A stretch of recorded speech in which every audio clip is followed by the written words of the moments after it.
Hey guys, so today's video is going to be a request from Guapo Ramirez. Thank you so much for the request. This is a story that I've actually heard about before and found very interesting.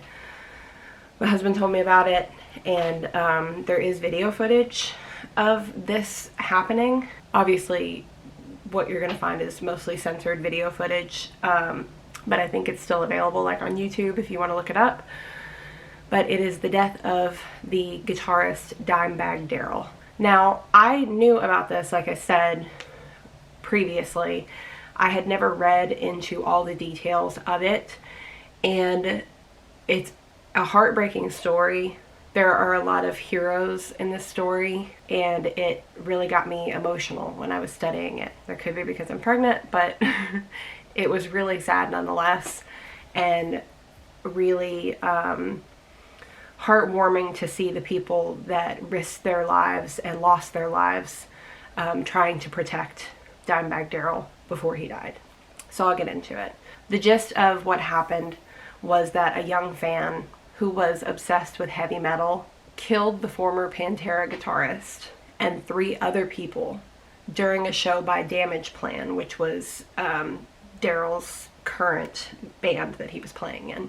The shooter was 25-year-old Nathan Gale, and according to people in his hometown, he was not prone to violence. He enlisted in the Marines in 2002, but he actually left the Corps for still unknown reasons 18 months later. After that, he worked on construction sites, at an oil change shop, and as a landscaper. He also played offensive guard in a local semi-professional football team. And according to his team, on the team bus, Gale could often be found with his headphones on listening to the band Pantera. On November 17th at 3:20 in the morning, police arrested Gale for driving with a suspended license. By then, friends of Gale told the Columbia Dispatch that Gale had really changed. He had begun talking to himself and laughing to himself. And he actually told a friend that Pantera had stolen his songs and that he had planned to sue them. Now, Lucas Bender, the manager of a tattoo shop in Marysville, which was where Gale was from, and this tattoo shop was across the street from Gale's home, said that Gale was a frequent visitor. He got multiple tattoos and piercings prior to the incident, some just 2 or 3 weeks prior to the killing of Dimebag Darrell, but that he would come in on a daily basis. Bender said that he tried to keep Gale away from the clientele because he kind of gave everyone a weird impression. Now, according to Bender, Gale told him that he had left the Marine Corps due to mental issues and that he was taking medication and that he may have been bipolar. Bender stated that Gale was infatuated with guitarists. One of the tattoo artists at the shop actually played guitar, and Gale was constantly trying to hang out with him and become close friends with him. Now, the tragedy that is Dimebag Darrell's death occurred on December 8th of 2004 at the Alrosa Villa nightclub in Columbus, Ohio.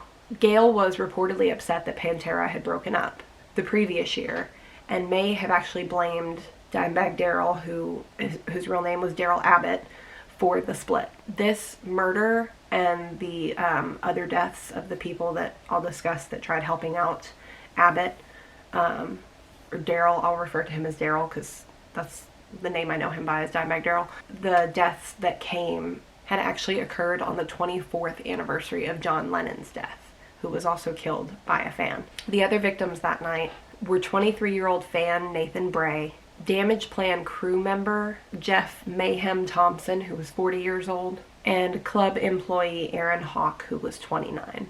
Darrell, who was the guitarist of Damageplan at the time, was 38 at the time of his death. 4 bands were on the bill that night, and 250 people showed up for the concert, which wasn't a full venue. Apparently, the venue had a capacity of 600, and the opening acts were bands by the name of Volume Dealer and 12 Gauge. Now, Gale had been hanging out in the club's parking lot during the opening acts. Gale was 6'3" and weighed more than 250 pounds, so he was a large man, and it was kind of, I guess, obvious that he was hanging out outside. It looked a little odd. One fan is quoted to have had the following interaction with him. He stated to Gale, "Hey man, why aren't you watching the show?" Gale said, "I don't want to see no local shitty bands." The fan said, "You could at least go inside and stay warm." And Gale said, "No man, I want to wait for Damageplan." The club manager assumed that Gale was just a fan, like a super fan, and a fan that didn't have a ticket. He is quoted to have said, "He was just a crazy fan trying to talk to members of the band. One of my guys who helps set up the bands eventually told him to leave." However, instead, as Damageplan took the stage, Gale jumped a 6-foot-high fence and rushed into the club through a side door. He made it to the left side of the stage, and witnesses in the crowd and on the stage originally assumed that Gale just wanted to stage dive. It was about 90 seconds into the first song of the set, and the song was Damageplan's new single, Newfound Power. According to Volume Dealer's lead singer, Billy Payne, he was quoted to have said, "The dude was very determined. He was on a mission. He looked angry. He was walking like he was going into battle." On stage, Gale pulled a Beretta 9mm handgun and went straight for Darrell. Joe Dameron, who was the bass player for Volume Dealer, thought he heard Gale shouting something about Pantera, but he wasn't completely sure. Gale shot Dimebag Darrell, who was headbanging at the time, hair in his face, at least once in the forehead. The club manager, who was tending the bar at the time, had originally thought that firecrackers had gone off. Others figured that the speakers had popped or that someone was firing a cap gun, but a lot of people, their initial reaction was that some sort of gag was going on. The music stopped, and the drummer Vinnie Abbott, who was Dimebag Darrell's brother, stood up behind his drum kit. And Abbott's guitar, I guess as it was dropped, began to emit a high-pitched feedback. The band's head of security, Jeffrey Mayhem Thompson, then tackled Gale, but was fatally shot in the struggle. During this, Gale continued to shoot into the crowd. One bullet grazed the arm of a Volume Dealer roadie by the name of Travis Burnett. Now, Burnett immediately dropped his beer and ran towards the stage in an attempt to disarm the shooter. He said that he approached him asking, "Dude, what the fuck are you doing?"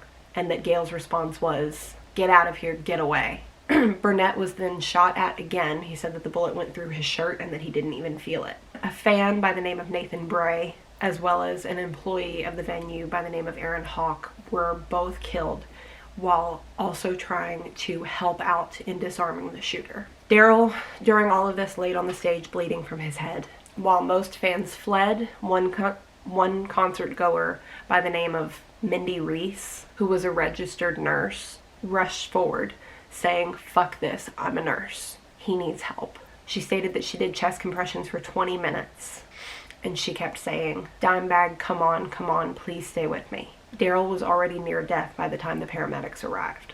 From the backstage area, Officer James Niggemeyer appeared carrying a 12-gauge Remington shotgun. He walked past a stack of amplifiers and saw Gale, who had taken a male hostage at this point. Holding his gun at the unidentified man's head, Gale began moving towards the rear of the club. From 20 feet away, the officer aimed his shotgun and fired, killing Gale. As police officers flooded the venue that night, Darrell's brother Vinnie escaped into the Damageplan tour bus. He climbed into his brother's bunk and he wept. Darrell Lance Abbott was one of the driving forces behind the development of groove metal. He is considered one of the most influential guitarists in heavy metal history. He was ranked number 92 on Rolling Stone's list of the 100 greatest guitarists of all time in 2011, number 19 on Louder's list of the 50 greatest guitarists of all time in 2018. He was placed at number 5 of Gibson's list of the top 10 metal guitarists of all time in 2015, and the same year was ranked as the most influential guitarist of the past 25 years by VH1. Guitarist Zakk Wylde, who is best known as the lead guitarist for Ozzy Osbourne, as well as the founder, lead guitarist, and lead singer of the heavy metal band Black Label Society. He was a very close friend of Dimebag Darrell's and a legendary guitar player in his own right. Wylde played tribute to Dimebag Darrell on the 13th anniversary of his murder with a note-perfect rendition of the iconic guitar solo from Pantera's Walk, which Wylde played on a guitar that Darrell had given him. Wylde also dedicated his song In This River to Dimebag Darrell. It is a common misconception that the song was written for Darrell, but it had been written actually a few months prior to his death, but it was posthumously dedicated to him and has been ever since. Thousands of fans attended Darrell's public memorial, as well as a long list of celebrity guests. This included artists such as Eddie Van Halen, Zakk Wylde, Corey Taylor, Jerry Cantrell, and Dino Cazares. Darrell was buried alongside his mother at the Moore Memorial Gardens Cemetery in Arlington, Texas. Gene Simmons donated a Kiss casket for the burial, and Eddie Van Halen donated his original black and yellow striped 79 Charvel Bumblebee guitar, which was featured on the back cover of Van Halen 2 to be included in the casket with Darrell. A few weeks prior to his death, Darrell had met Van Halen and asked him for a replica of the Bumblebee. Van Halen said at the funeral, "Dime was an original, and an original only deserves the original." So that is the story of the death of Dimebag Darrell. It's very heartbreaking, and as I said, there were a lot of heroes in this story, sadly, that had to lose their lives as well, and luckily some that were only injured. But I really enjoyed reading into this and finding out all of the details of it. So thank you, Guapo Ramirez, for your request. If you like this video, please give it a thumbs up. If you have any suggestions for videos, true crime or otherwise, please leave those in the comments below. If you want to see more, please subscribe. I upload new videos every Wednesday. And other than that, I will see you guys next week. Bye.